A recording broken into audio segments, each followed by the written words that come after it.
আসসালামু আলাইকুম। আমরা কি কখনো ভেবে দেখেছি এই পৃথিবীতে আমাদের প্রথম পথচলা কিভাবে শুরু হয়েছিল? কে ছিলেন সেই প্রথম মানুষ যার রক্ত আমাদের সবার ধমনীতে বইছে? তিনি আর কেউ নন, আমাদের আদি পিতা এবং মহান আল্লাহর প্রথম নবী হযরত আদম আলাইহিসসালাম।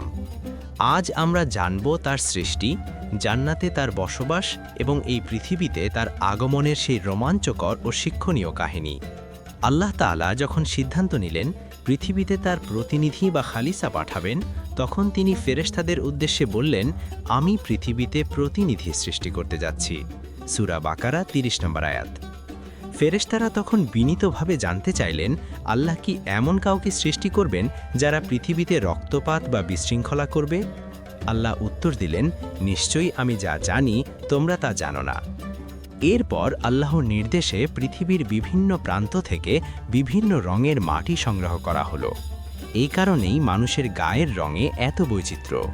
আল্লাহ তাআলা নিজ কুদরতি হাতে কাদা মাটি দিয়ে আদম আলাইহিসসালামের অবয়ব তৈরি করলেন। দীর্ঘ সময় এই দেহটি নিথর হয়ে পড়েছিল। এরপর মহান আল্লাহ যখন তার রূহ আদম আলাইহিসসালামের দেহে ফুঁকি দিলেন, তখন তিনি জীবিত হয়ে উঠিলেন। প্রচলিত আছে, প্রাণ পাবার পর আদম আলাইহিসসালাম প্রথম যে শব্দটি উচ্চারণ করেছিলেন তা ছিল আলহামদুলিল্লাহ। আল্লাহ তার উত্তরে বললেন, ইয়ারহামুকাল্লাহ, অর্থাৎ আল্লাহ তোমার প্রতি দয়া করুন। আল্লাহ ফেরেশতাদের নির্দেশ দিলেন আদম আলাইহিসসালামকে সেজদা করার জন্য। এটা ছিল সম্মানের সেজদা। সমস্ত ফেরেশতা সেজদা করলেও ইবলিস নামক জিনটি তা করতে অস্বীকার করল।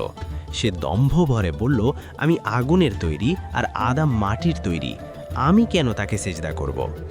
এই অহংকারের কারণে ইবলিস আল্লাহর অভিশপ্ত শয়তানে পরিণত হল। আদম আলাইহিসসালাম জান্নাতে একাকিত্ব অনুভব করছিলেন। আল্লাহ তার ঘুমের ঘোরে তার বাম পাজরের হাড় থেকে সৃষ্টি করলেন প্রথম নারী মা হাওয়া আলাইহিসসালামকে। তারা জান্নাতে পরম সুখে বসবাস করতে শুরু করলেন।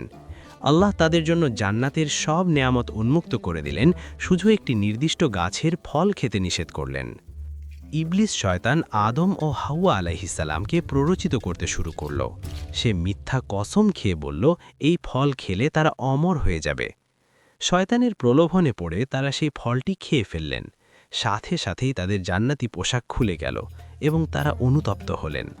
আল্লাহ তখন তাদের পৃথিবীতে পাঠিয়ে দিলেন। আদম আলাইহিসসালাম এবং মা হাওয়া আলাইহিসসালাম পৃথিবীতে এসে দীর্ঘ সময় আল্লাহর কাছে ক্ষমা চাইলেন।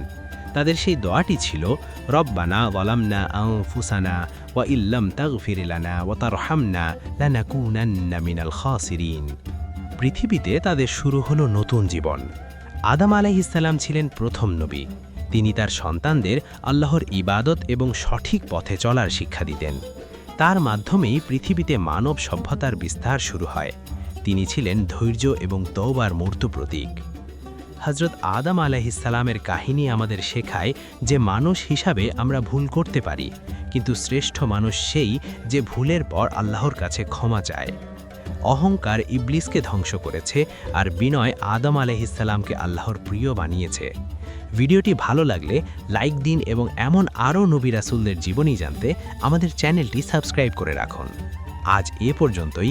আল্লাহ হাফেজ।